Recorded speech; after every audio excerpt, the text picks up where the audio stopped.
Welcome aboard. Happy new week to you, wherever you may be in God's green garden on this Monday, the 18th of October. I haven't got much to say as far as an introduction is concerned this morning. I hope you've had a great weekend, and let's hope we can find some money for us in the week ahead. A few things to look at, but before we do, it is, of course, time to have a look and see if we're going to trade the pound US dollar breakout trade. What do I see on my chart this morning? I see, potentially a range. A little bit toppy there, so we are getting lower low, lower high after a bigger picture that's going in, of course, the opposite direction. So that probably constitutes a range over Friday and thus far today. Range is going to be here to here. We're already in two trades, of course, from I don't know when, last Tuesday maybe. You should have your stops at break even if you were trading those. And thus far, it looks as though this is going okay, but it does look a bit toppy here today. Because we're in the middle of the range here, I'm quite okay with trading this long, and we've got to go through that high to get to that one. Pardon me, I've got a little bit of reflux going on here. Must have been that beer I had earlier. No, it's not at all. I've got about 108 pips, I think, of range. Where's 2.5 to 1? Or 1 to 1? That's what we need to have a look at. 100 pips from there. That's okay. And 100 pips from there.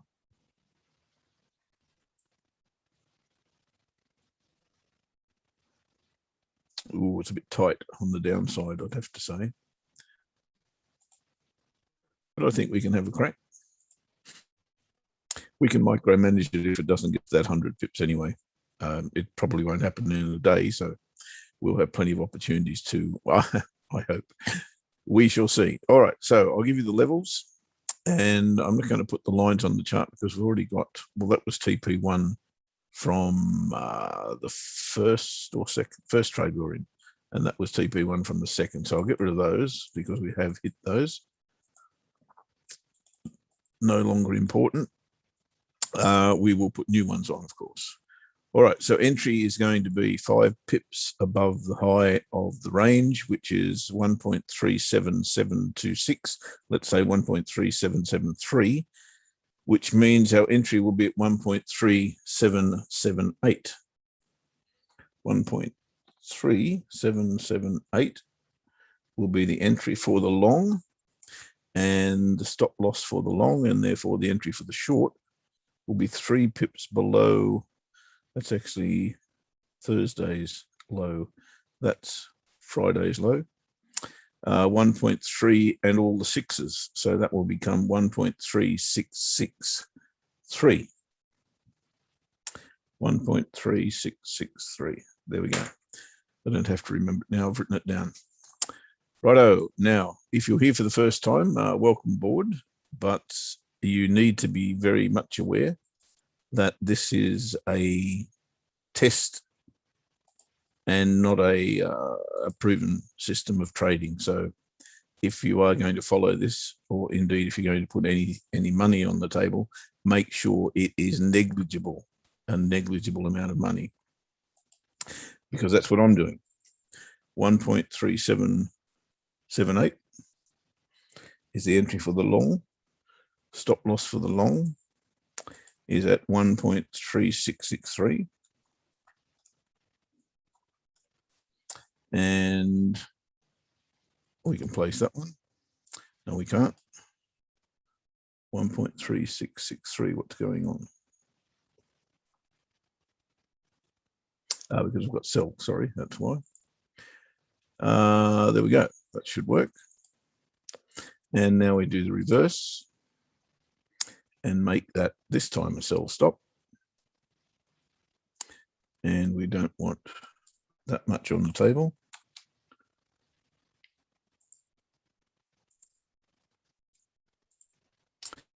Sell stop at 1.3663, if I'm not mistaken. Yep. And the stop loss is 1.3778. Again, if I'm not mistaken. Rightio. There we go.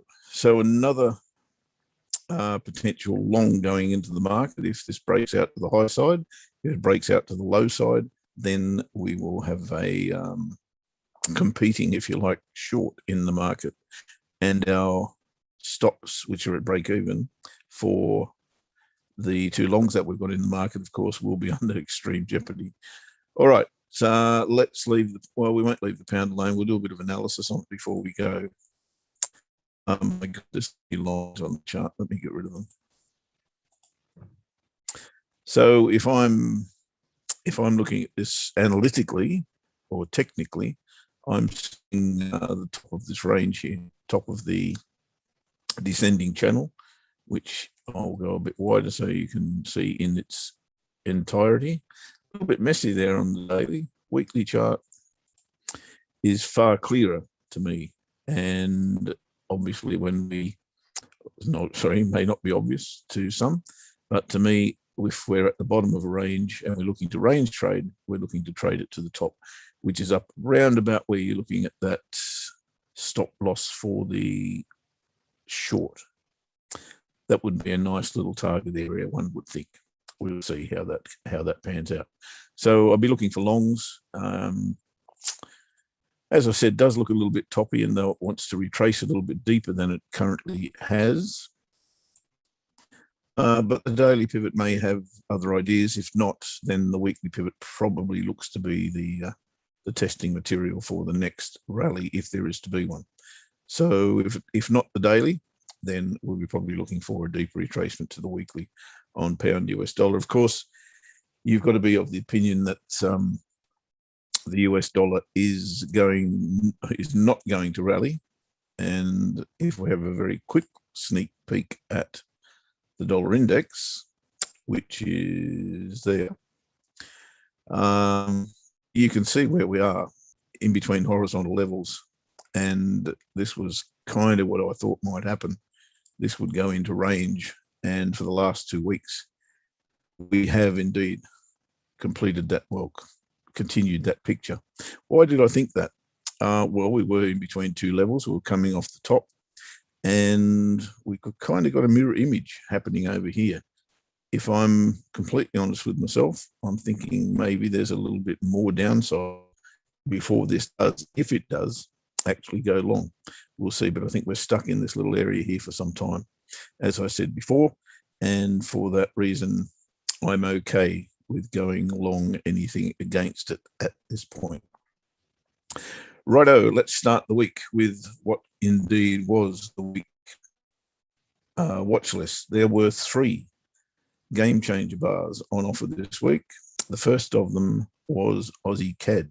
I better go to the right chart, hadn't I? Aussie CAD.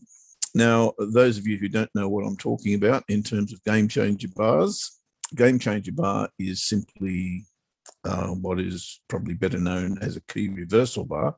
And of course, I used to call them key reversal bars, but I've decided to give them my own little flavor and call them game changer bars. Now, what a game changer bar is, depending on which direction you're headed, but it is an engulfing bar most often, but generally it is a candle or bar whose, in this case, low is lower than the previous bar, and which, if, doesn't matter which, and that closes on or near its high, as this one has done. Not much in it in terms of the lower low, but clearly has closed near its high. So that qualifies as a game changer bar for mine. It also fits the bill here in terms of we do have a range only just formed really by that low. And what I'm looking for in a range is 2 equal highs, 2 equal lows, and that's precisely what we've got. So from this point forward, I'm looking for higher lows to trade long to the top of the range. And when we get there, we'll be looking for completely the reverse of that. So on that basis, do I actually want to trade that bar long? Answer is not yet. Well, probably no, really, because I'll be looking to trade something else, but certainly looking for a higher low off which to launch a long order. Now, when I look at this on the smaller time frame, smaller being the daily in this case, you can see clearly that it's in a range and has been like for 3 weeks now, with one false break to the low side. That makes it a little bit tough to go long here, and mainly the reason that I don't want to trade the weekly bar. The second reason is the monthly pivot's dead ahead, and if I were to trade the weekly bar with an entry here, entry here and a stop loss down here, it doesn't give me any room for taking profit before this pearls back. Now, you could argue that, and I could certainly argue that that's okay. You're expecting to go into drawdown as a bounce off the monthly pivot. But what if the monthly pivot actually throws it back out of the range? Then you've lost the trade. And that's not what I'm about. I'm not about predicting what's happening. I'm about stating that if this happens, then I think that may happen. And that's exactly how I approach the market. I'm not saying, okay, this is destined to go long because we've come off the bottom of the range. Therefore, I just place a random entry above the bar. That's not the way it works for me. I have to see proof that is going to be the case, and that will come in the form of a higher low. You could argue that is a higher low, and I'd go along with that. But in a range here, I think I need to see that range tested to the bottom side again. So I want to see a clear higher low in this vicinity. Will give me the impression of an inverted head and shoulders there as well. So all looking as though this is going long. And that's exactly what I'm waiting for. But I want to have something that gets me safe in the market before I hit those highs. If that happens on the 4-hour chart today, happy days. Then I'll be quite content to take it. As you can glean from this chart, this is a mess. This is a complete mess. So you've got to get your timing exactly right here. Otherwise, you're just going to be a part of that mess, and that's not what we want. So price down to here somewhere would be really, really nice. Give me a rejection bar of, let's say, this level here. Then I'd be more than willing to trade that long. And that will be the focus of the week, just looking for that higher low to get into that long. Now, Aussie Kiwi is really interesting. I was of the opinion that the monthly pivot here would have been a great launch pad to trade this long. And I'm still of that opinion. And the weekly bar, which of course is a clear game changer bar, in fact, the clearest that you could possibly get, it's rejected this horizontal level, which is 105.60-ish. It's rejected the weekly trend line, and it has closed on its low. Of course, it's gapped down a little bit this morning, impossible for me to get in there. So I need to see price get back to here if I am to trade this. Now, you've got to consider, or I've got to consider that my longer term bias on this cross is long, yet you've had an interest rate rise on the Kiwi, and you've had good CPI figures on the Kiwi this morning as well. So you really got to be expecting that this will go lower before it goes higher.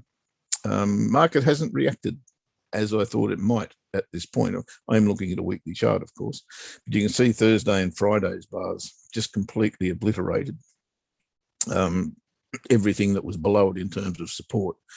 And the most interesting part for me is it took so long to happen because of that interest rate rise on the Kiwi. It took it a full day before this actually got into gear. Anyway, it is now in gear, and we have gapped down this morning. I'm really interested to see a daily pivot test here today, if not the weekly pivot test. Give me a rejection bar, and I think that's going to be an excellent trade down to the monthly pivot on Aussie Kiwi. That was the second of three. Euro dollar was the other. Qualifies as a game changer bar long. I don't want to be trading this long for love nor money right now, but my overall theory or bias is that this can and probably will go long. I just can't trade that long, no way, because it's on the monthly chart broken a monthly trend line. No way I could trade that long at this point, except as a retracement, which would have to be on a small time frame. And I just don't have that at the moment. What I do have is a pretty clear base that's formed in here. Yes, we shot through, came back, put in a higher low, and haven't been able to take that high out at this point. And that, of course, is a lot due to the uncertainty. I'll call it uncertainty, but certainly the range that we've now gone into on the dollar index, which of course is represented very, very strongly by this pair. So I've got to be short here, biased at this moment anyway. I need to see something like a pullback to that trend line, though, I would have thought, before I could get into it. Can't just try and jump in here. It doesn't work for me. I've got to see something of a pullback. And at this point in time, it is not there. A false break of resistance would get me interested, however. So there is a resistance trade line forming here. If it were to break above it, come back below it and retest it, then I would think about the short, but I've got to take profit before these lows. Now, again, the weekly bar is telling me the opposite direction, long, but as I said, for me to trade this long, I would need to see something pretty special. There is a hint, well, more than a hint, I suppose, of an inverted head and shoulders here right now. So maybe that's on. I'm not too keen to trade it, even if it does give me a nice little buyer bar here. But the candles are telling me that this is entirely possible. Big bullish engulfing bar there. Didn't quite take out the high. Now the pullback. Maybe a higher low here doesn't make sense. I might have to reserve judgment on that. 4-hour chart is also showing me that. So yeah, look, I may have to just think about this a little bit harder, because if I do see a rejection bar there, that is going to look pretty strong, especially if it's at or around that level there. Yeah, that would make perfect sense. But it's super counter momentum, I've got to say. Let's see. That doesn't normally scare me, but for some reason, euro dollar long at the moment. Don't know. What do you reckon, Ash? How you doing, bud? Oh, I'm doing all right, mate. Yeah, not too bad at all. That's the shot. Have a nice weekend. Yes, I did. I did have a nice weekend. Yeah, I'm with you on that. Actually, is that the euro dollar there? Yeah. Yeah, it's a tricky one with the euro. I mean, do you know what? I woke up this morning to the news of China GDP missing estimates, and there's obviously there's obviously some stickiness really in the global economy right now. Bond yields started to push higher because of all the energy woes. We had the Bank of England over the weekend as well, talking about the spike in inflation needing to be dealt with. So according to a lot of analysts, they're going to be raising interest rates this year at some point this year. Okay. Now the ECB have got completely the opposite rhetoric right now. Christine Lagarde continues the rhetoric that it's all transient and it won't last very long. So if you were looking at just the language, you'd say, the euro is an obvious short and the pound's an obvious long on those fronts. Fundamentals aren't particularly good from Europe either. So this is where it becomes difficult. When it comes down to price ranges, you kind of do, I think, anticipate the euro dollar staying within, a general range. And some upside from the euro is probably there. It's probably something that should happen. I think because of the broader picture, I'd be interested in upside just for a selling opportunity, because I think trying to play the upside because of the other factors might be quite tricky. But as I say, I woke up this morning thinking it was going to be quite negative. The FTSE is holding on pretty well. It has to be said. Going to probably try and break the highs here again, but not what I was expecting. But I don't think, I'm not sure whether this can hold or not. I'll show you my charts just sure. Right now until you kind of get back to your analysis. But it's I don't see any really strong messaging that the FTSE is going through the highs here, but you look at this on a daily. Now, forgetting this bar, and I might even see if I can properly delete it. Let's see if I can. Should be able to. Let's get rid of this current bar here.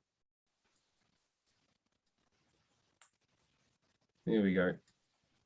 Right, so we've got no bar. Now, if you were to look at this, you know, on when we close down on Friday, you'd say shooting star. Now that in itself shows exhaustion. It's an exhaustion bar, and what you're really looking for the next day is whether this turns into a some sort of evening star pattern, which would do something like this in the end. Oops. It would end up doing something like this if I can draw it.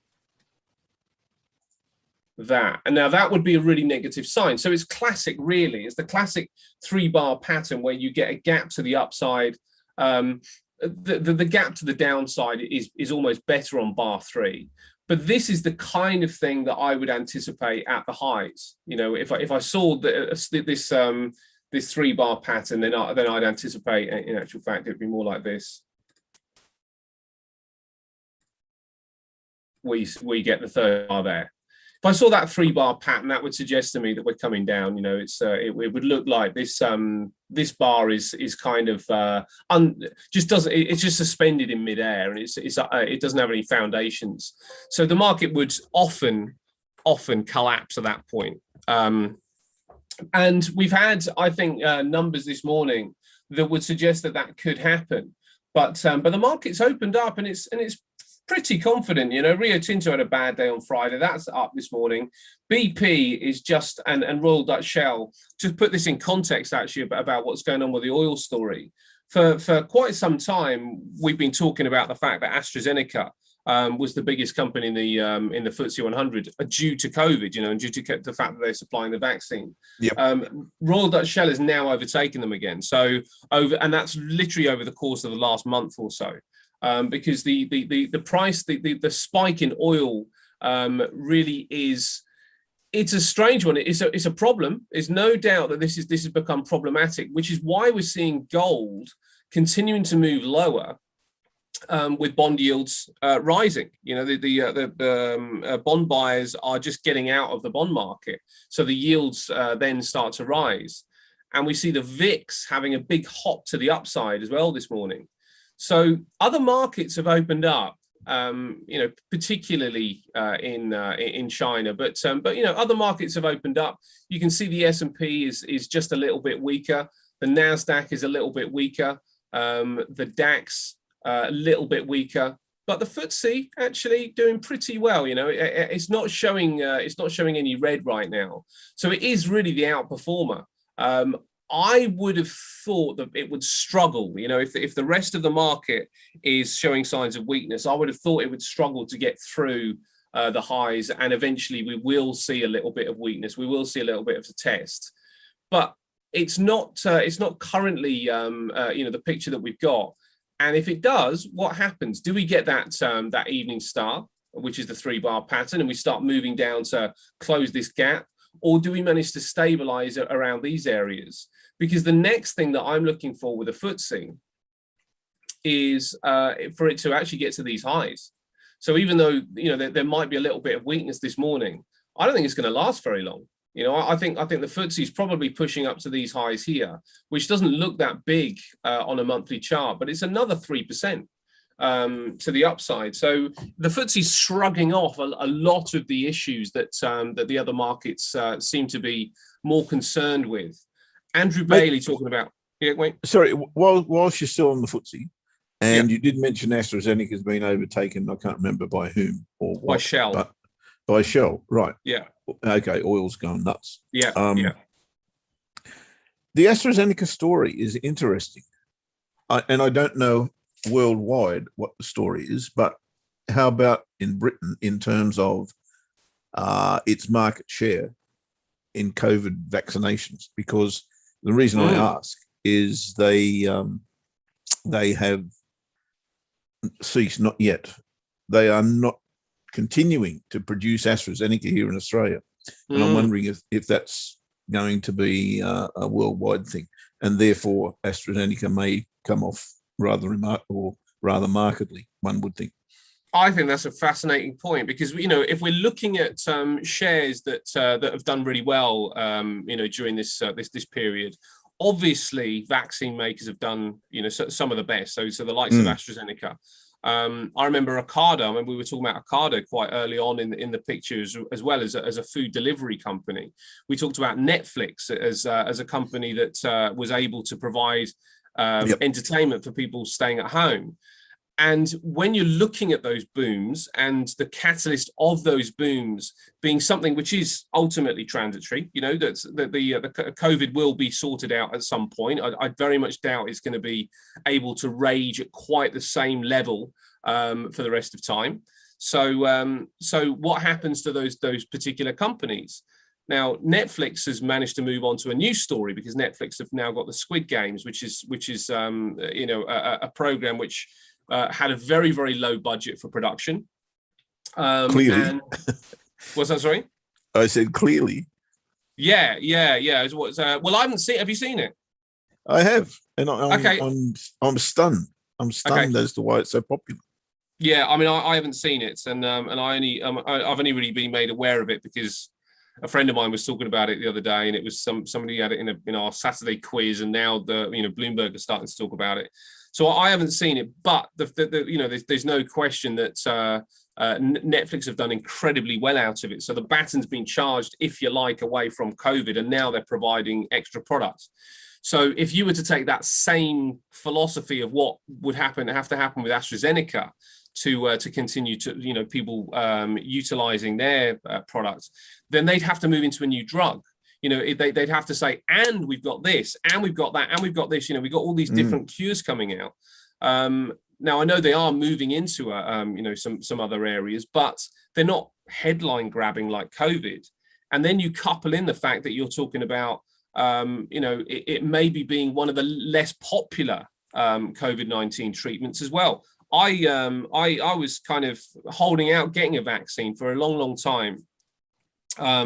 But as the economy opened up, I kind of judged my risk, and I thought before, while the economy was locked down, I was indoors a lot, so I didn't feel like I was under too much risk. But as soon as the economy opens up, nobody's wearing face masks. Everybody's sort of like the 2-meter rule's gone out the window. So I thought, actually, I'm at more risk by not having it than having it. So I'll go ahead and do it. But my choice was not to get AstraZeneca because I hear so many negative things about them. You know, you're talking about banning it. I remember when it all started. You know, well, Germany it's not a matter of banning it. I think it's exactly to the point that you're mentioning. It's kind of out of favour, and I think out of favour. Yeah, the Australian government just made the decision that they're not going to produce it anymore. Right. Well, I remember Germany at the start of this. I think it was Germany or Switzerland. Basically said, don't give it to anybody over 55.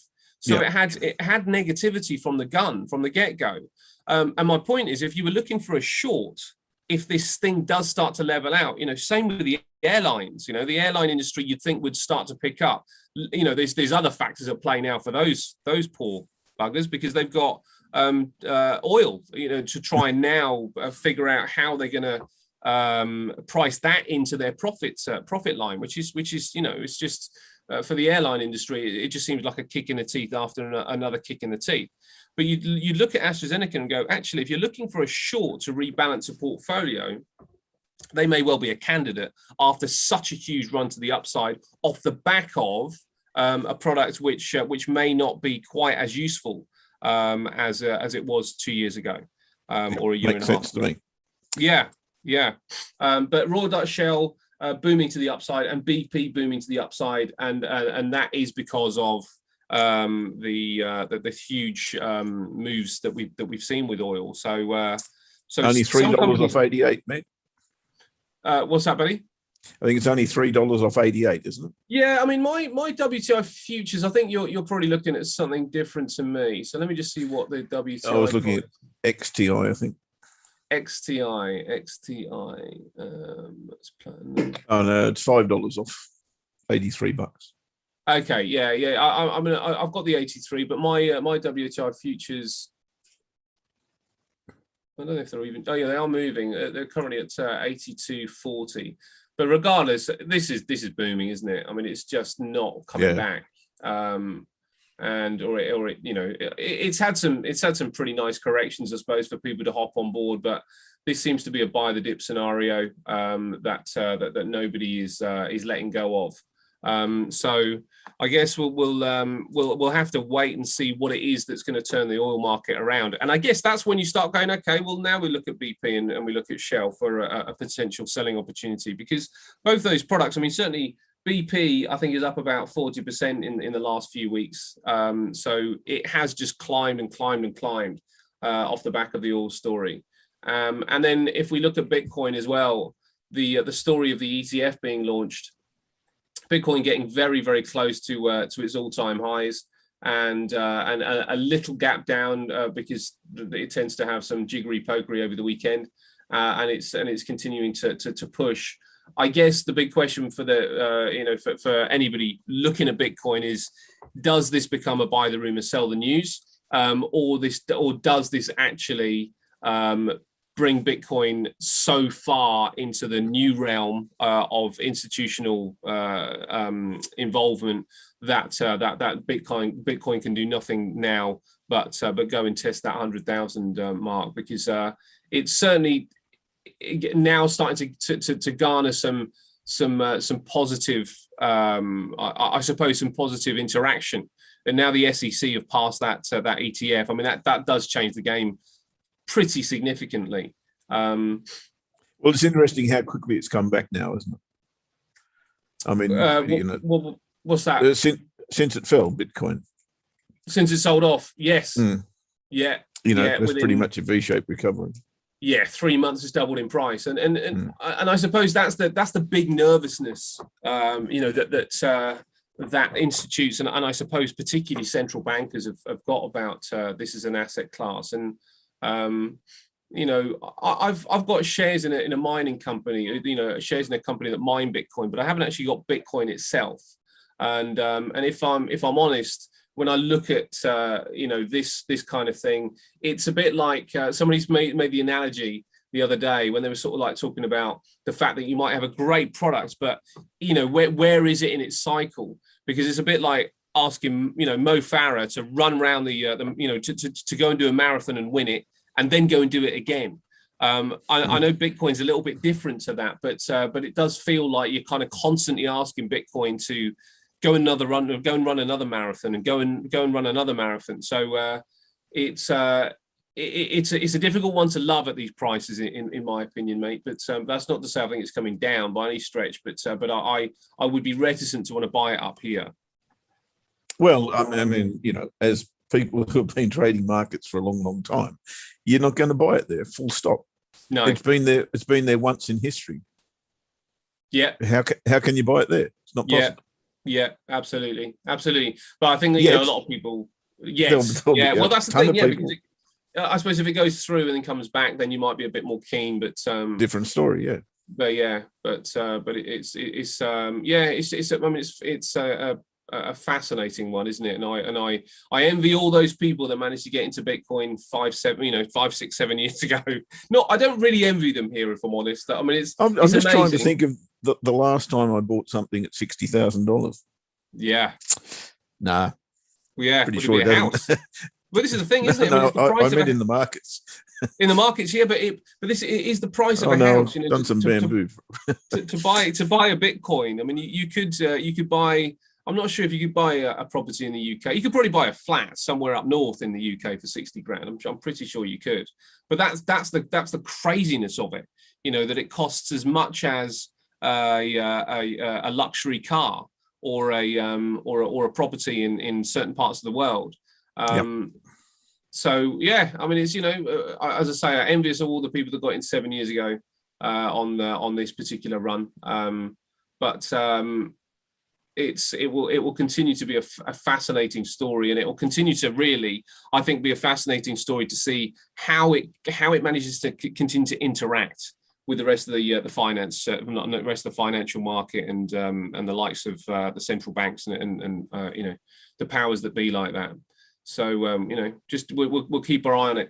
But when we're looking at global equities, mate, China really suffering, and I suspect if we're going to get that kind of evening star look, it may well be from the Hang Seng, because the Hang Seng, as I say, the news and the data points of GDP from China, very disappointing at 4.9% growth, which is for most economies amazing. But when you consider we were at kind of 7%. Not that long ago, then that well, is they were considering 7% as a bad result, weren't they? Yeah, they were. You're absolutely right. And do you know what? This is the thing. Where are we with all this? Because what we've seen, I mean, the S&P took off on Friday. It was astonishing, really, what we've seen from the S&P after these lows. Beautiful inverted head and shoulders, which worked out very, very well. And I think we did talk about the fact that when the NASDAQ was coming down, it came down a lot deeper than I thought it would, but I didn't think it was that much in the way of panic. But when the NASDAQ came down, it was a buying opportunity. And I suspect it probably still is, but we still have to be aware that all these things, this could well be a bull trap, because valuations are still high. Inflation is still going up. That is putting pressure on supply, and it is potentially going to put pressure on demand at some point. Earnings season has started. I think the banks just hit the ball out the park on the S&P on Friday, and the Dow as well. So really, really good stuff from the banks. But when you look at why, is because they're trading, the trading side of the banks did really, really well, and they've just had possibly you could say one of the easiest 2 years in a decade, because they just bought, as they always do. They bought and the market went up. I don't think it would have taken a genius working for a bank to have made money, because the banks have to buy, if you like. So while they're there having to buy, the market did the rest for them, as it just completely swept aside all-time highs and just kept on going. So banking sector's done really well. The big question now is, as we pass the baton over to the other sectors in the economy to see how well they're doing, how well will they perform? Will we continue to get these stellar results from Tesla and companies like this, or is this where we start to actually get a different kind of look in global growth? US might do great actually, but I'm not sure whether Europe will be able to follow suit. So I think we may well be heading for possibly a little bit of a couple of weeks of high volatility.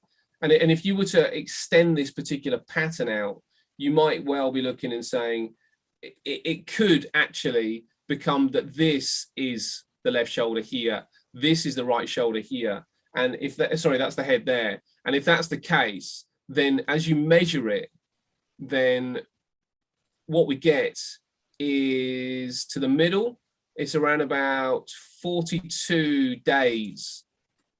And that takes us down to about here, which is the end of this month. Sorry, mate, Ross, to answer your question, yes, I have discussed the euro, but I'm coming back to it because I've got a little bit of a change of heart about it. And I will discuss that in a minute.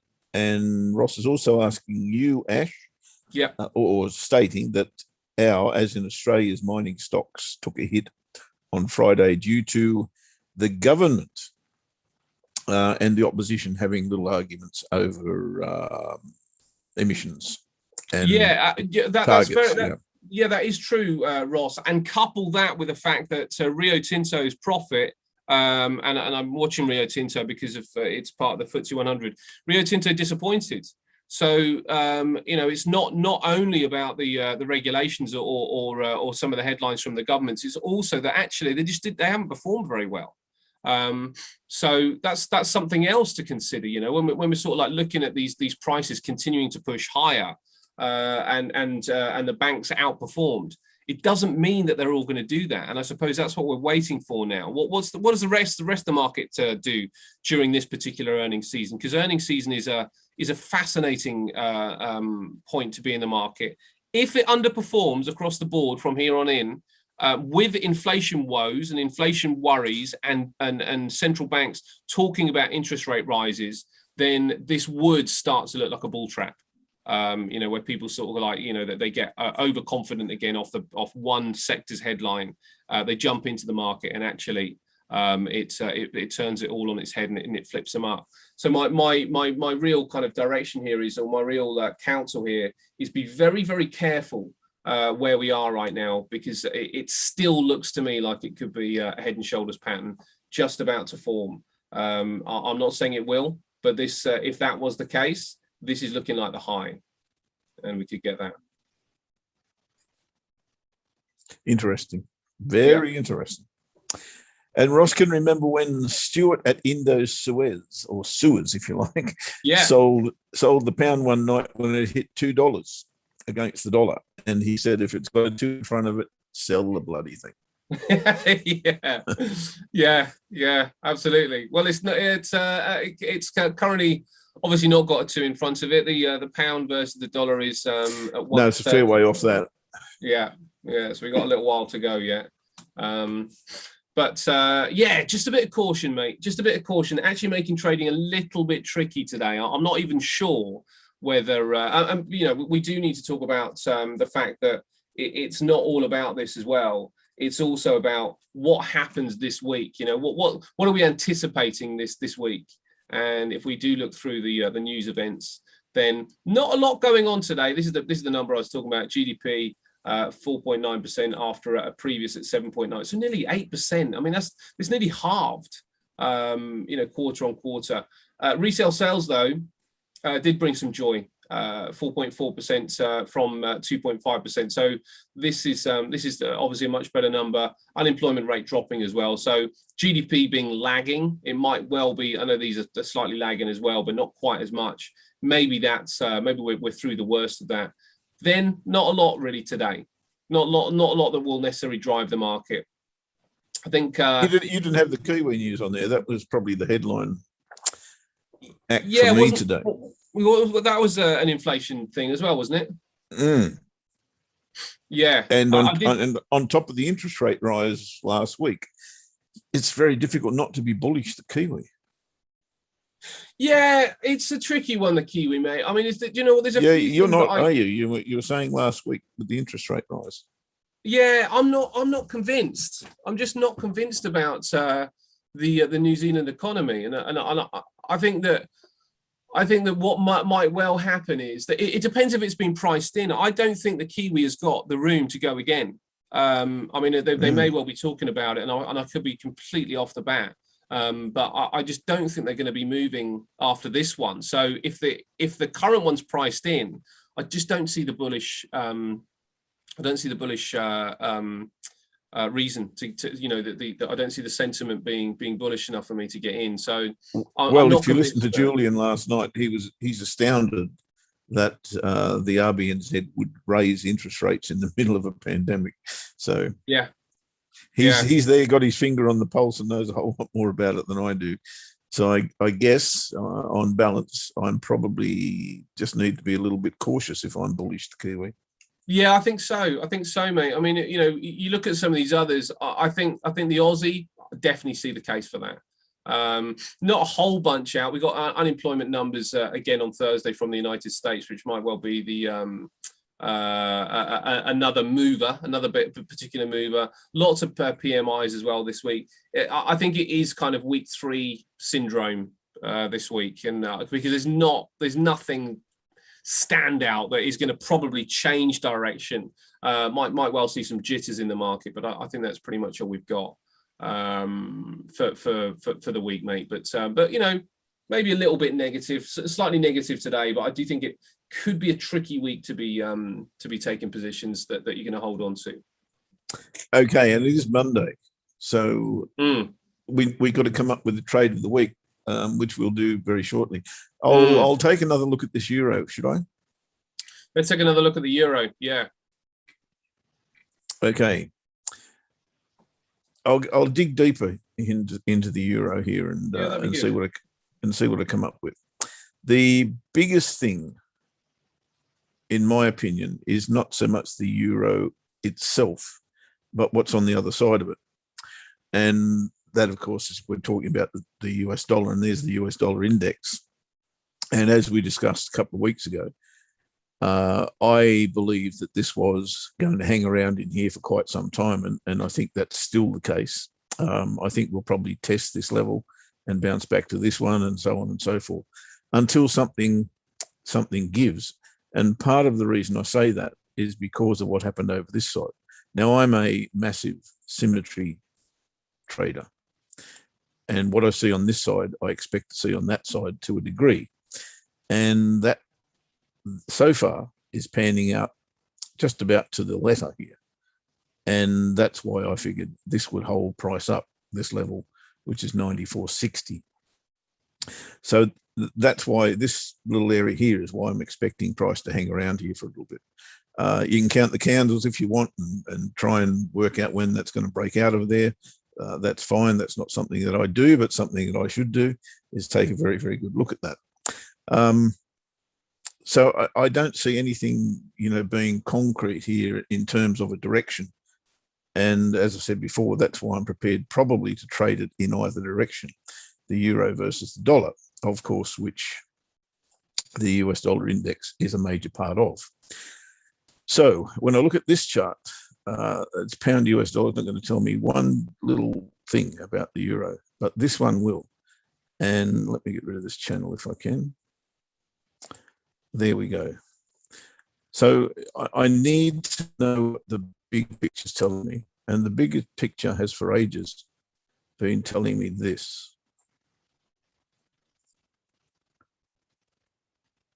That trend was broken back in, I think, September 2020, something like that. August 2020, it broke through this, stuck around for a long time, then rallied, failed to take out this high, and has since been on a downward trend, lower low, lower high, lower low. And if I extrapolate that just a little bit further, I'd be fully expecting that to come down and retest the top of that trend line. Now, if I have a look at this one, it's showing me clearly, very, very clearly, that this is a Bactrian, a double hump camel, if you like. Now let's go a little bit tighter on that. We are so far close 1 month underneath, 2 months underneath. It's going to take a massive effort from the euro to get back to that level in this month, which has now got, 12, 13 days to go. So I'm fully expecting that we will revisit this area. So I guess you'd have to call that medium to long term, a bear euro dollar until we hit that level. But when we hit that level, I've probably got a different idea entitled, not completely irrelevant to what we're talking about right now. But it does give me a big picture of what's going on. We've come off a big double top. This is the weekly chart now, and we've broken through the neckline, in my humble opinion. The neckline is there-ish. Broken through, failed to get back above it at this point in time. I'll go a bit tighter. You can see now that we have indecision or consolidation underneath that horizontal level and all over the weekly pivot of last week. Monthly pivot untested is a concern, and that's why I've got a little bit of a problem here at the moment. I can totally see going to the daily chart that we've come back to test the underside of that 136.30 level, and for all intents and purposes, you would expect that to fall. But where to? The weekly pivot of last week doesn't look like a very, very good option to trade through that level. So again, I see consolidation here only. We've come off the daily pivot already. It's Monday. I don't expect there'll be a driver in the market to say, okay, let's break through the weekly pivot or this support level. You've got a big bullish engulfing bar 3 weeks ago, and now you're in consolidation. I'm expecting ping, ping, ping, ping, ping here, exactly the same as what I've explained on the dollar index. So to me, it looks exactly the same in terms of where we're caught. And I think we're caught inside the pivots. Now, that said, where are we in that picture? If you have a look at the 4-hour chart, and this is what this is why I'm kind of going back on what I said earlier in the day. We do have a clear double bottom here and potentially a higher low at this point. So I'm thinking daily pivot, maybe even back to this line here. So there is potential for a long. And going back to my theory, which is bang, bang, bang, bang, bang in here, let's trade the range. This would be the bottom of that immediate range. So I'm more than happy to investigate that further. Let's draw the range in, if you like. So we need a couple of equal highs. They can be bodies, they can be wicks, they can be whatever you want them to be, as long as they look like a rectangle. If it looks like a rectangle and it quacks like a duck, it's probably a rectangular duck. I kind of got that mixed up a little bit, but you know what I mean. So when I look at this particular chart, I'm seeing bottom of range, potential false break coming up, retest of the weekly pivot in the bottom of the range confluence. You've got to trade, I've got to trade this long to the daily pivot, which is bang on the level of last Friday's daily pivot. Again, suggesting to me that we're going to stay in this range. So my bias is now clear for today only, short term. I'm looking to trade this long and long only, and it would have to be on an hourly 30-minute chart, because that's the only place I'm going to have room to take profit. So what do I need to see? Well, nothing much now. All I need to see really is a higher low with the right sort of candle. Right sort of candle here would be something that looks like that. So if I could cut and paste that candle, put it over here, then I would trade it long, and maybe even just take 75, 80% off at the daily pivot and see if it can go through to the high and get out of it. That's what I'd be looking to do. So after all of that, I've now gone from how can I trade this long to I want to trade it long. There you go. That's the euro dollar, right? That's euro dollar. Yeah. If it breaks the support level, Ross wants to go short if it breaks the support level. Well, it has broken the support level, and it's now retested the support level. If you consider that to be the support level, of course, that's the one thing you'd have to agree on.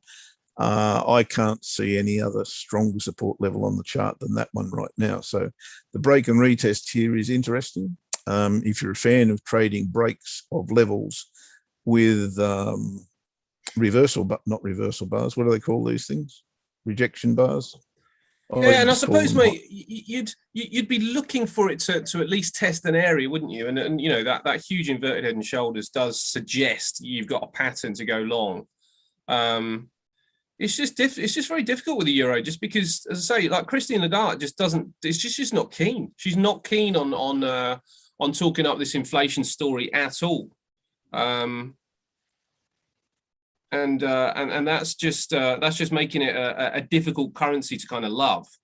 One of the things, but yeah, I mean, I see that as well. I mean, that area there suggests we could just pop down a little bit, but again, difficult one to try and get hold of that one. It feels in no man's land to me. It feels well, like it is, and that's what I said before. Exactly. Yeah. If you draw the line through the dollar index, which to my mind is in no man's land. Yeah. This is exactly the same thing. When it breaks, if this breaks to the high side, gee whiz, it's got a fair way to travel. Yeah, which means the euro's in deep SH1T. Yeah. But at the moment, it's completely unclear as to which way that's going to go. Yeah. So for that reason, I look back to the smaller timeframes, and when I see the smaller timeframes are telling me trade the range, Jeff. Just trade the range. Yeah, and maybe what we're waiting for is just something a bit more concrete on policy. You know, to know exactly where they're going with it, because I think the Jerome Powell has been stubborn on the interest rates hike story, and even monetary tightening. He's been a little bit stubborn, and maybe why the market is still looking at this and thinking, well, maybe you won't go. There's lots of different forces really that are driving the market right now. I mean, they're talking about stagflation, which is a situation where you get inflation. Or not driving the market as well. Yeah, absolutely. Yeah, exactly. And maybe that's most of the problem is that things aren't lining up. So they've it's a strange one, isn't it? It really is a strange one. Yeah, and so we might be getting into. They're talking about stagflation, which is the classic things aren't lining up, because you basically get inflation but no growth, and so the economy just becomes stagnant, which is why I was kind of saying about the FTSE and these global equities. Yes, the banking stocks have done very, very well, but will the other sectors actually also show growth? Because if they don't, and you've got this inflation story going on, then it makes things very difficult. And the ECB clinging on to the fact that it's transitory is the way they're dealing with the fact that there might be a lack of growth. But other central bankers like Andrew Bailey from the Bank of England are saying this inflation's a problem. We've headed into the realms of it being problematic now. That's Angus. He spotted something. Must be a wallaby bouncing past. I don't know. Lewis has made a great point that the euro is in the descending channel, and indeed I can totally get with that. That's the weekly chart, and we are indeed again at the bottom of that range. So where I said, how can I possibly go long the euro before, then I've got to eat my words on that, because I totally can. I suppose it's one of those, isn't it, mate? You look at it and you say, technically, we've got a reason, and what we're waiting for is the catalyst for that technical picture to play out. And from what I've sort of researched, it suggests that catalyst isn't there, which makes it difficult. And it might be one of those things that you just see it just bob around in this area, and maybe that's more what it is. The timing maybe isn't quite there yet. Could you measure that left shoulder? Because the left shoulder might tell us when it's maybe more likely to give us a right shoulder formation. Do you want me to measure it in terms of time? Yes. Right to the middle. Oh, yeah, okay, you can do it to there.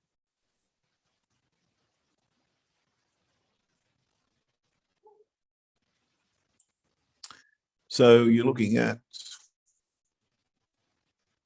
the 19th. 19th, in and around, because I think you could arguably include 5 bars back on the left shoulder as well. Right, just after that. Even further back than that. Right when you get the big bearish bar down, you could start the shoulder on the big bearish bar down here. There. And if you go right to the middle of the head, that might give you a slightly different picture. I'm not saying it's the right one, but it could give you a slightly different picture. Oh, stop it. You prick. I mean, bugger. There you go. So in there somewhere. Yeah. So we're still looking at Wednesday. Yeah. So Wednesday. So look, it makes perfect sense for this to consolidate till then. I get it. Yeah. Totally get it. Yeah. But that's why I say small time frame, trade the range. That's what I'll be looking for. If anything. Yeah. The wonderful thing that I always say is it's not compulsory to trade it. Yeah, and I suppose maybe that's the best form of defense. Well, I wonder whether it is, mate, and that's where I started my kind of analysis this morning was I started thinking, right, short stocks, no problem, but these are the things that really catch you out sometimes. You kind of get a reason. You've got you're at a particular a high. It's looking like it could get you into a trap, but the trap might go the other way. I've seen stocks kind of do that thing where everything suggests downside, but it just pushes higher and higher and higher, And you're looking at the same, I think, with some of these currencies. It's saying, do this thing. Gold has done this again. It's just very, very frustrating. And I think that's the way these markets can be. And we've got to make sure we don't get caught into this situation where the market stays irrational longer than we can stay liquid. We just got to make sure that we're sensible and say, if the timing is not right, let's use our not compulsory card and say, let's wait until it becomes just a little bit clearer and things actually go in the direction that we suspect they're going in, rather than just thinking they're going there without a signal. So, yes, we've got a base point, but it doesn't mean it's going higher just because it's got a base point. That's our job at the end of the day. Yeah. And it does take a long time to learn that. It took me a long time to learn that, but learning not to lose because of exactly what you just said. Gee, I can see that going there. That's got to go there. Yes, it probably can and probably will, but when? Yeah, and how do you make money out of that? It's not the easiest thing in the world. Timing's everything. Yeah. Trade of the week. Oof. Okay. Let me see what my trade of the week would be.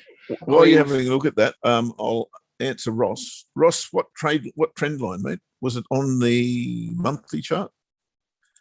I didn't see the question when you asked it. Maybe this one. This trend line here, maybe. I'm not sure.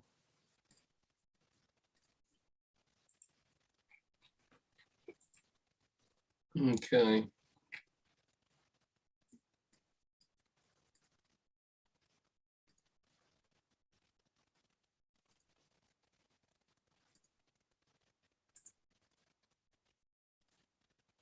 Not answering them. So have you got one? I have. Do you want me to go first? You go first, yeah, because I haven't got a technical trade, but I've got a trade that I would look at. Oh gosh, yeah. Yeah, look, you need not be a rocket scientist to work out that the CAD versus the yen is super strong. You need not be a rocket scientist to work out that the euro versus the Aussie is also potentially a trade to the downside. Yet, just what we were talking about comes screaming at my head. You've got to be very careful here because there's pullbacks on the card here for sure. Yeah, you go. I'm going to say, mate, I think my trade of the week is no trade. And the reason for that is exactly what you're just about to kind of go into, because my trade of the week is the Kiwi Swissy for a short. It's for the Aussie yen for a long. It's for the Euro Aussie for a short. And I can't justify trading them here. So that's right. So for that reason, I just don't think there is one that I'd be really comfortable stating. I agree on exactly that point. And look, I think longer term, if you stay short Euro Aussie, you'll do fairly well. But you've just got to be very, very careful because there's definitely room for pullback here and considerable at that. It could probably go to here somewhere. One would have thought, 158.94, which is 200 pips away, 250 pips away. So getting this right is just not as simple as it may first appear. The three black crows that you're seeing there are ominous for this, really, really ominous for this. But, I'd love to pick it up here. I think this would be a superb place to pick it up, round about let's call it 159. If it would come back to there, and I'm very ambitious, I suppose, thinking that might be the case. And it's a long time from now. I'm on a weekly chart, don't forget. And that's my point. My point is that just because this looks on fire to the downside doesn't mean it's going to continue that way anytime soon. It could very, very easily come back here. And although I think it could be a contender for trade of the week, it needs to come back to a support, to a resistance level. And the other one, of course, is CAD yen. Now, I think whilst ever oil is on the rally here and everyone's tipping $100, and I get that, This has just broken a long-term resistance level. Long-term. That's a monthly chart that we're looking at. You can see that this support has been retested or has been tested again, short period of time compared to everything else, and now it's broken through it. Pull back to here makes this look really, really cool, in my humble opinion. But again, timing is going. I think this is the stronger of the two, but getting a pullback here is going to be the hardest part. Have a look at this, the daily chart. It's just unbelievable. It's like a skyrocket took off. Oh, there he is, William Shatner. I can see him. So this has just got to come back, really has. And I think any pullback on this one is worth having a look at, especially if it comes to a support level. Weekly pivot looks really, really juicy here at that confluence area, about 91.50. If I saw price get to there, and I think I'd be very lucky if I do, then I think I'd be looking to buy CAD yen. So I think CAD yen is my trade of the week, but it's got to pull back to probably the weekly pivot, I would have said, for me to get into it. Yeah, that's about where I'm at, mate, I think. Yeah, I think it's one of those that we sort of say, well, let's approach trade of the week every day and see if that's actually there. Yeah, probably right. Yeah, looking today, it doesn't look like it's available. Okay, Roscoe, I might have to tackle that one later. There is a reason for the stops to be taken out, Ash. There is a reason for the stops to be taken out. I'm not sure what that refers to. No, unless it's to provide liquidity. I mean, the institutes do like to do that. Probably doesn't happen as often as we think it happens, but they do like to do that. Oh, you're talking. Oh, okay. I thought you were talking about something specific. Look, I'm a massive fan of that. If I see it, absolutely. Yeah. You know things like this. Perfect example here. These do happen on pretty much every chart all day. Yeah. 5 minutes, 10 minutes, 15, you name it, they're there. Yeah. See that big bar and you go, oh my God, this is going to hell in the handbasket. And then, okay, you get in, bang, gone. So yes, those kind of things happen very, very regularly. So, mate, that's about me, I think.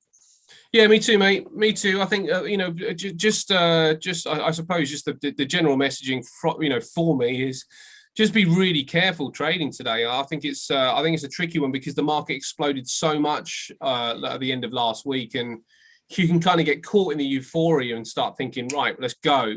But you can also kind of get caught trying to counter trend trade it, and actually the market is still pretty bullish. It's still pretty hot right now. So I'm not sure whether we got the counter trend trade on either. I think, but both scenarios are a little bit unclear today. So just be careful. There's no major news event either today to drive the market, and hangovers, Monday hangover. It feels like a Monday hangover to me. Yeah, you've now got a problem because of that big buyer bar on the 30-minute chart on the euro.